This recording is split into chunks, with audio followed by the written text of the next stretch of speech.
సంబంధించిన రాష్ట్ర బడ్జెట్ను ప్రభుత్వం ప్రవేశపెట్టిందని చెప్పి ఈరోజు రాష్ట్రంలోని పేదలు, రాష్ట్రంలోని రైతులు, రాష్ట్ర వ్యాప్తంగా ఉండే మా ఆడబిడ్డలు అందరూ కూడా ఎదురు చూస్తూ ఉన్నారు. కానీ ఒక్క మాటలో చెప్పాలి అంటే ఈరోజు రాష్ట్ర బడ్జెట్ బట్టి విక్రమార్క గారి సుదీర్ఘ ఉపన్యాసం, గంటన్నర ఉపన్యాసం తర్వాత మాకు అర్థమైంది ఏంటి అంటే 6 గ్యారంటీలు గోవిందా గోవిందా అని అర్థమైంది. 6 గ్యారంటీలు మర్చిపోయినారు, తిలోదకాలు ఇచ్చినారు. 100 రోజుల్లో 6 గ్యారంటీలు అనే మాట ఇవాళ పాతర వేసినారు అనే మాట స్పష్టంగా అర్థమైంది. ఈ మాట నేను ఎందుకంటా ఉన్నా అంటే ఈరోజు రాష్ట్ర ప్రభుత్వం ప్రవేశపెట్టిన రెండవ బడ్జెట్, వారు అధికారంలోకి వచ్చిన తర్వాత డిసెంబర్ 2023లో ఇది రెండవ బడ్జెట్ వారు ప్రవేశపెట్టింది. ఈ రెండవ బడ్జెట్ చూసిన తర్వాత రాష్ట్ర వ్యాప్తంగా ఉండే మహిళలు 2500 రూపాయలు 100 రోజుల్లో ఇస్తామని చెప్పి ఏ హామీ ఇచ్చైతే మహిళల ఓట్లు వేయించుకొని గెలిచినారో వారందరూ కూడా ఇవాళ పూర్తి స్థాయిలో హతాశులైపోయిన పరిస్థితి. అదేవిధంగా రాష్ట్రంలోని పెద్ద మనుషులు 4000 రూపాయల పెన్షన్ 100 రోజుల్లో వస్తుందని ఎదురు చూసిన వారందరికీ కూడా ఈరోజు దాదాపు 500 రోజుల తర్వాత గోవిందా గోవిందా 4000 పెన్షన్ అనేది అర్థమైపోయిన పరిస్థితి. ఇంకొక మాటలో చెప్పాలి అంటే ఈ బడ్జెట్లో ఇచ్చిన అంకెలు చూస్తే 420 హామీలు 420 హామీలు ఏవైతే కాంగ్రెస్ పార్టీ ఇచ్చి అధికారంలోకి వచ్చిందో ఒక్క హామీ గురించి కూడా ఈరోజు ప్రస్తావించలేదు. 6 గ్యారంటీలు 100 రోజులు అని సొల్లు పురాణం చెప్పి అఫిడవిట్లు రాసి ఇదే బట్టి విక్రమార్క గారు అఫిడవిట్ను తీసుకుపోయి దేవుని ముంగట పెట్టి ఆ అఫిడవిట్ మాకు భగవద్గీతతో సమానం అని బిల్డప్లు ఇచ్చి ఓట్లు వేయించుకొని అబద్ధాలతో ఏదైతే గెలిచొచ్చినారో ఇవాళ దానికి పాతర వేసినారు. 40% సమయం ఈ బడ్జెట్తో ఒడిసిపోయింది. 40% ఎందుకంటున్నా అంటే ఏ ప్రభుత్వానికైనా 5 సంవత్సరాల పదవీ కాలం ఉంటుంది, 5 బడ్జెట్లు ప్రవేశపెట్టే అవకాశం ఉంటుంది. కాకపోతే ఆఖరి బడ్జెట్ ఎన్నికల సంవత్సరం బడ్జెట్ కాబట్టి పూర్తిగా అమలు కాదు.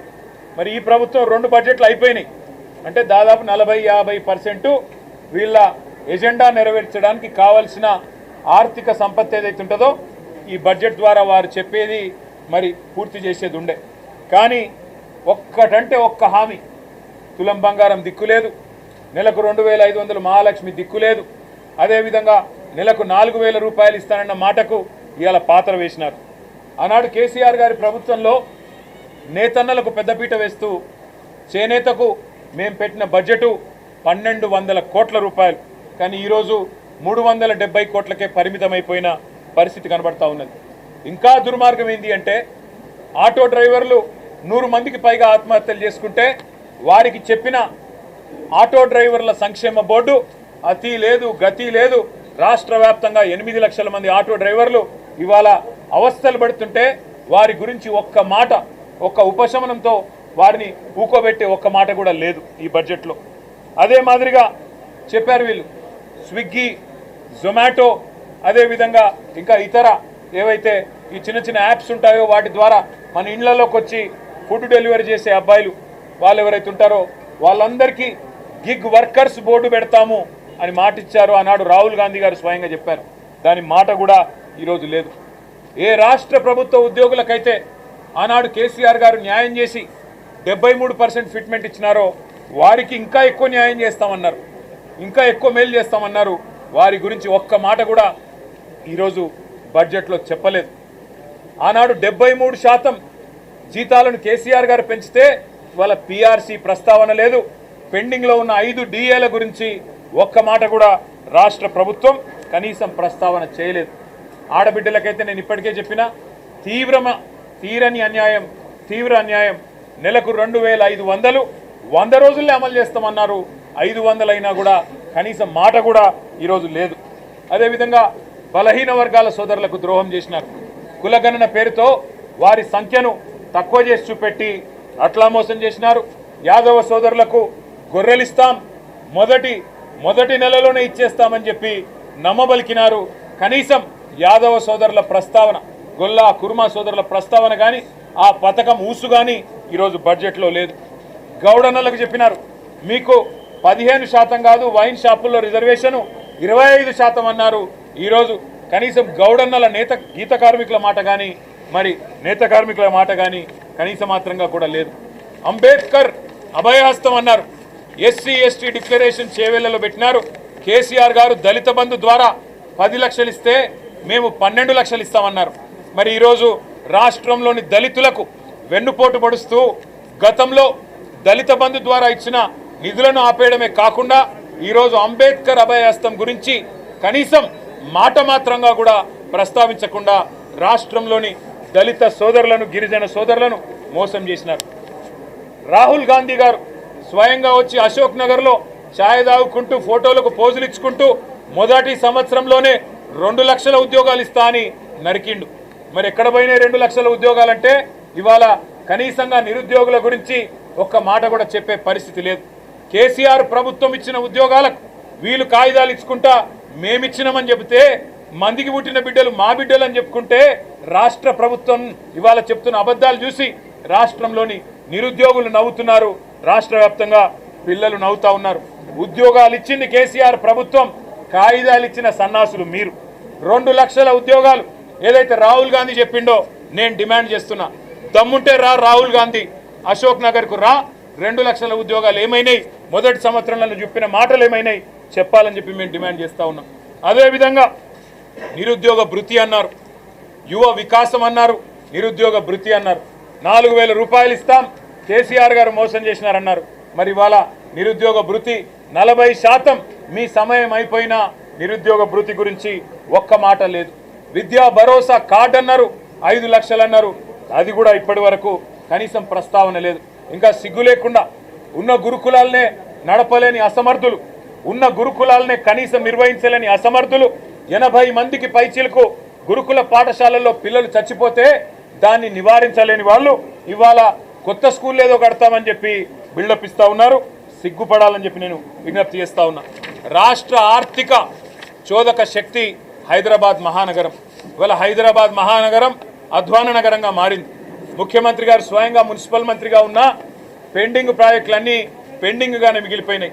42 ఫ్లైఓవర్లకు గాను 36 ఫ్లైఓవర్లు మేమే పూర్తి చేసినాం. ఆ మిగతా 6 కూడా పూర్తి చేయలేని అసమర్థ ప్రభుత్వం కాంగ్రెస్ ప్రభుత్వం. వైద్య రంగంలో అయితే ఇంకా సిగ్గుపడాల. కనీసం ఇవాళ పేదవాళ్ళు ఇవాళ దవాఖానకు పోతే గోళీలు ఇచ్చే పరిస్థితి లేదు, మొత్తం విధ్వంసం చేసి పెట్టినారు. ఇంకా 2 మాటలు ఖచ్చితంగా చెప్పాలి. తెలంగాణ ఆర్థిక వ్యవస్థను ఇవాళ చిన్నాభిన్నం చేసింది, పేక మేడలాగా కుప్పగూలుస్తున్నది కాంగ్రెస్ పార్టీ, కాంగ్రెస్ ప్రభుత్వం. అందుకే మేము చెప్పినాం కరోనా వైరస్ కంటే ప్రమాదం కాంగ్రెస్ వైరస్ అని చెప్పినాం. మళ్ళీ ఈరోజు బడ్జెట్ ద్వారా అది స్పష్టంగా కనబడతా ఉన్నది. ఇంకా పెద్ద పెద్ద డైలాగులు, $1 ట్రిలియన్ చేస్తారట వీళ్ళు. $1 ట్రిలియన్ అంటే ఎన్ని సున్నాలు ఉన్నాయో కూడా వీళ్ళకి తెలియదు. కానీ $1 ట్రిలియన్ ఎవరో చెప్పినరు, వీళ్ళు చదివినరు తప్ప వీళ్ళకు ఉన్నదాన్నే కాపాడే పరిస్థితి లేదు. మీరు $1 ట్రిలియన్ ఆర్థిక వ్యవస్థ చేసుడు కాదు, $1 ట్రిలియన్ అప్పు చేసే దౌర్భాగ్యమైన పరిస్థితి కనబడతా ఉన్నది. కేసీఆర్ ప్రభుత్వం 10 ఏళ్లలో 4,17,000 కోట్ల రూపాయల అప్పు చేస్తే ఆ రోజు కారు కూతలు కూసింది కాంగ్రెస్ పార్టీ. ఈరోజు ఒక్క సంవత్సరంలో 1,60,000 కోట్ల అప్పు చేసింది కాంగ్రెస్ ప్రభుత్వం. ఇది వాస్తవం అని చెప్పి ముఖ్యమంత్రి గారే అసెంబ్లీలో ఒప్పుకున్నారు. ఇంకా వీళ్ళ అటర్ఫ్లాప్ మోడల్ అట దేశానికి ఆదర్శమట. నిజంగా చెప్పాలంటే ఇది దేశానికే సిగ్గుచేటైన పాలన, 20% కమిషన్ పాలన అనేది స్పష్టంగా అర్థమవుతా ఉంది. ఈ బడ్జెట్ ఒక మాటలో తేల్చి చెప్పాలంటే ఇది పేద ప్రజల కష్టాలు తీర్చే బడ్జెట్ కాదు. 6 గ్యారంటీలను గోవిందా గోవిందా అనిపించి ఢిల్లీకి మాత్రం మూటలు పంపడానికి పెట్టిన బడ్జెట్ అనేది మాత్రం క్లియర్గా కనబడతా ఉంది. మేము అనుకున్నాం రైతులు మా ప్రాధాన్యత అని బిల్డప్ ఇస్తే నిజంగా మేము అనుకున్నాం. కానీ మీ మొదటి ప్రాధాన్యత వ్యవసాయం కాదు, మీ మొదటి ప్రాధాన్యత ఢిల్లీకి మూటలు పంపడం, మూసీ లూటిఫికేషన్ ద్వారా ఈరోజు ఆ మూటలు ఢిల్లీకి పంపడమే మీ ప్రాధాన్యత అని అర్థమైంది. ఇవాళ ఎంత సిగ్గు లేకుండా మాట్లాడుతున్నారంటే రుణమాఫీ చేసినామని చెప్తున్నారు. ఇదే పెద్ద మనిషి, ఇదే బట్టి విక్రమార్క గారు పోయిన సంవత్సరం బడ్జెట్ పెట్టినప్పుడు ఆ బడ్జెట్లో చెప్పారు 26,000 కోట్ల రూపాయలు పెడుతున్నాం రుణమాఫీకి అన్నారు. ఇవాళ బడ్జెట్లో చదువుతారు 20,000 కోట్లతో రుణమాఫీ పూర్తి చేసినా అని చెప్తారు. 49,000 కోట్ల రూపాయలని స్టేట్ లెవెల్ బ్యాంకర్స్ కమిటీ మీటింగ్లో చెప్తారు. ఆ తర్వాత ముఖ్యమంత్రి గారు 40,000 కోట్లకని చెప్పి 9,000 కత్తిరిస్తారు.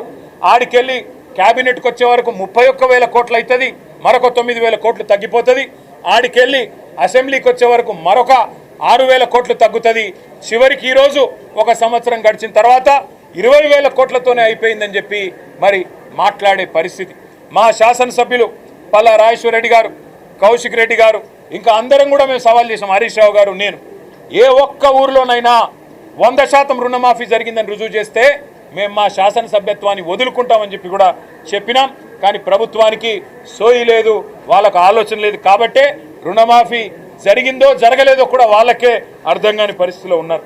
ఇంకా రైతు కూలీలకు ఆర్థిక సాయం అని చెప్పి నమ్మబలుకుతూ ఉన్నారు. 1 కోటి మంది రైతు కూలీలకు ఎవరికైతే ఉన్నదో వారికి సాయం చేస్తామని మాట ఇచ్చి 12,000 రూపాయలు అని చెప్పి అబద్ధాలు చెప్పి ఇవాళ అది ప్రారంభించినామని చెప్తా ఉన్నారు. రాష్ట్రంలో ఏ గ్రామానికి వస్తారో రండి, ఏ ఒక్క గ్రామంలో కూడా రైతు కూలీలందరూ నిజంగానే మాకు 12,000 వచ్చింది అంటే మేము ఏ శిక్షకైనా సిద్ధమని చెప్పి కూడా మేము తెలియజేస్తూ ఉన్నాం. ఒక్క మాటలో ఈ బడ్జెట్ గురించి చెప్పాలి అంటే నిన్నటిదాకా 20% కమిషన్ గవర్నమెంట్ ఇది. మరి ఈ బడ్జెట్ చూస్తే 40% కమిషన్ పెంచుకొని ఢిల్లీకి మూటలు పంపడానికి ప్రయత్నం చేస్తూ ఉన్నట్టుగా కనబడతా ఉన్నది. ఆదాయాన్నేమో పాతాళానికి తొక్కేసినామని ముఖ్యమంత్రి గారు చెప్పారు. 70,000 కోట్ల ఘాటా ఉంది అని ముఖ్యమంత్రి గారు నిన్నగాక మొన్న వరంగల్ జిల్లాలో బహిరంగ సభలో చెప్పినాడు. మరి ఎవరి వల్ల పడిపోయింది ఆదాయం? నీ తెలివి తక్కువతనం వల్ల, నీ ప్రభుత్వ అసమర్థత వల్ల, నీ చేతగాని విధానాల వల్ల, నీ నెగిటివ్ పాలసీస్ వల్ల, నీ నెగిటివ్ పాలిటిక్స్ వల్ల కాదా? నేను ముఖ్యమంత్రి గారికి కూడా చెప్తా ఉన్నా, రోజు రంకెలు వేయడం కాదు, మీడియా ముందు ప్రజల ముందు అంకెలు ఎందుకు ఆగమైనాయో చెప్పు. రంకెలు వేయడం ఈజీ, కానీ అంకెలు ఎందుకు ఆగమైనాయి, ఎందుకు ఆర్థిక పరిస్థితి అధ్వానంగా మారిందో చెప్పు. భట్టి గారు గత సంవత్సరం బడ్జెట్లో పెద్ద డైలాగ్ కొట్టినారు. మా బడ్జెట్ వాస్తవాలకు దగ్గరగా ఉంది, మేము నేల విడిచి సాము చేయలేదు, గాల్లో మాటలు మాట్లాడలేదన్నారు. మరి అలా భట్టి గారిని అడుగుతా ఉన్నా, ఎందుకు మరి మీ బడ్జెట్ అంచనాలకు చేరుకోలేకపోయింది? ఎందుకు మీ ముఖ్యమంత్రి గారే 70,000 కోట్ల గ్యాప్ వచ్చిందని చెప్పి చెప్తున్నారో చెప్పండి సమాధానం అని చెప్పి కూడా అడుగుతా ఉన్నాం. నమ్మి ఓట్లేసిన పాపానికి 4 కోట్ల మందిని ముంచిన బడ్జెట్ ఇది. 6 గ్యారంటీలను గోవింద గోవింద చేసిన బడ్జెట్ ఇది. ప్రజల ప్రగతి రథ చక్రానికి పంక్చర్ చేసిన కాంగ్రెస్ ప్రభుత్వం ఇది. రేవంత్ రెడ్డి అసమర్థతకు, రేవంత్ రెడ్డి చేతగాని తనానికి, పరిపాలన వైఫల్యానికి నిలువుటద్దం ఈ బడ్జెట్ అని మేము చెప్తా ఉన్నాం. తెలంగాణ పునాది 10 ఏళ్ళు గట్టిగా పడ్డ తర్వాత కూడా వీళ్ళ అసమర్థత వల్ల, వీళ్ళ చేతగానితనం వల్ల ఇవాళ ఆకాశం నుంచి పాతాళం వైపు తెలంగాణ ఆర్థిక వ్యవస్థ పోతున్నది అంటే ఖచ్చితంగా దానికి బాధ్యత కాంగ్రెస్ పార్టీ తీసుకోవాలని చెప్పి కూడా మేము చెబుతూ, సంవత్సరానికి 40,000 కోట్ల అప్పు చేస్తేనేమో ఆ రోజు రంకెలేసినారు, ఆ రోజు నోటికొచ్చిన మాటలు మాట్లాడినారు. ఈరోజు ఒక్క సంవత్సరంలో ఆనాడు కేసీఆర్ గారు సంవత్సరానికి 40,000 కోట్ల అప్పు చేస్తే ఒక్క సంవత్సరంలో దానికి 4 రెట్లు 1,60,000 కోట్ల అప్పు చేసి ఒక్క కొత్త ప్రాజెక్టు కూడా, ఒక్క గ్యారంటీ కూడా అమలు చేయకుండా, ఒక్క కొత్త ప్రాజెక్టు కూడా కనీసం ఇటుక కూడా పేర్చకుండా ఈరోజు ఇంత పెద్ద ఎత్తున అప్పు చేసి మళ్ళీ లక్షల కోట్ల అప్పుకు టార్గెట్ పెట్టినట్టుగా కనబడతా ఉన్నది. మరి ఈ రాష్ట్ర ప్రభుత్వం పెద్దలో సామెత చెప్తారు, తొండ ముదిరితే ఊసరవెల్లి అవుతుందని. తొండ ముదిరితే ఊసరవెల్లి అవుతుందట, కానీ ఊసరవెల్లి ముదిరితే రేవంత్ రెడ్డి అవుతాడని ఇవాళ అర్థమైంది మాకు ఈ బడ్జెట్ చూసిన తర్వాత. అందుకే గ్యారంటీగా చెప్తున్నాం, కాంగ్రెస్ ఉన్నది అంటేనే కరెంటు ఉండదు, కాంగ్రెస్ అంటేనే కరోనా వైరస్ కంటే ప్రమాదం. ఈరోజు ఈ బడ్జెట్ చూస్తే అదే అర్థమవుతున్నది. సంక్షేమానికి సమాధి, అభివృద్ధికి అడ్రస్ గల్లెంతు, ప్రజలకు ఇచ్చిన గ్యారంటీలకు గోరిగట్టి, పార్టీ కార్యకర్తలకు మాత్రం పప్పు బెల్లాల్లాగా ఏదో వీళ్ళు అబ్బసొత్తు అన్నట్టు 6,000 కోట్లు పంచిపెడతారట. 6,000 కోట్లు ఎవడి అబ్బసొత్తు? తెలంగాణ ప్రజల సొత్తు. కార్యకర్తలకు ఇస్తాం, కాకరకాయలకు ఇస్తాం అంటే చూస్తా ఊరుకోవడానికి ఈ రాష్ట్ర ప్రజలు సిద్ధంగా లేరు. ముందు ఇచ్చిన మాట నిలబెట్టుకోండి.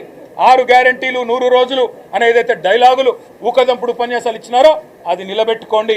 కార్యకర్తలకు 6,000 కోట్లు పప్పు బెల్లాల్లాగా పంచిపెడతామంటే అది యువ వికాసం కాదు, కాంగ్రెస్ వికాసం అవుతుంది, తెలంగాణ వినాశనం అవుతుంది. అందుకే బుద్ధి తెచ్చుకోండి. ఇకనైనా ఢిల్లీకి మూటలు పంపే అలవాట్లు మానుకొని రైతుల ఆత్మహత్యల మీద దృష్టి పెట్టండి. సిగ్గుపడాలి ఈ ప్రభుత్వం. ఒకవైపు రాష్ట్ర వ్యాప్తంగా పంటలు ఎండుతుంటే రాష్ట్రంలో రైతులు ఆత్మహత్య చేసుకుంటే అందాల పోటీలు పెడతారట. అది కూడా సిగ్గు లేకుండా బడ్జెట్లో చెప్తా ఉన్నారు. మే నెలలో అందాల పోటీలు పెడతాం. ఎవరిని ఉద్ధరించడానికి? మీ ప్రభుత్వం అందం ఏమన్నా ఉన్నదా? చక్కగా ఉన్నదా? మీ ప్రభుత్వ నిర్వహణ చక్కగా ఉందా? రాష్ట్రంలో ఒక్క వర్గమన్నా ఆనందంగా ఉన్నదా? ఆటో వాళ్ళు ఆనందంగా ఉన్నారా? రైతులు ఆనందంగా ఉన్నారా? పెద్ద మనుషులు ఆనందంగా ఉన్నారా? మహిళలు ఆనందంగా ఉన్నారా? ఎవరు ఆనందంగా ఉన్నారో చెప్పమని కోరుతా ఉన్నాం. అందుకే గ్యారంటీలకు డిక్లరేషన్లకు గోరీ గట్టిన ఈ బడ్జెట్ను మేము పూర్తి స్థాయిలో రాష్ట్ర ప్రజల తరఫున వ్యతిరేకిస్తున్నాం, నిరసిస్తున్నాం. కాంగ్రెస్ చేసిన మోసం ఇవాళ ఒక్క మాటలో 6 గ్యారంటీలకు మంగళం పాడి గోవిందా గోవిందా అని చెప్పి మా చేతులు ఎత్తేసినట్టుగా కనబడింది తప్ప ఇంకోటి లేనే లేదని చెప్పి నిర్ద్వందంగా చెప్తా ఉన్నాం. జై తెలంగాణ.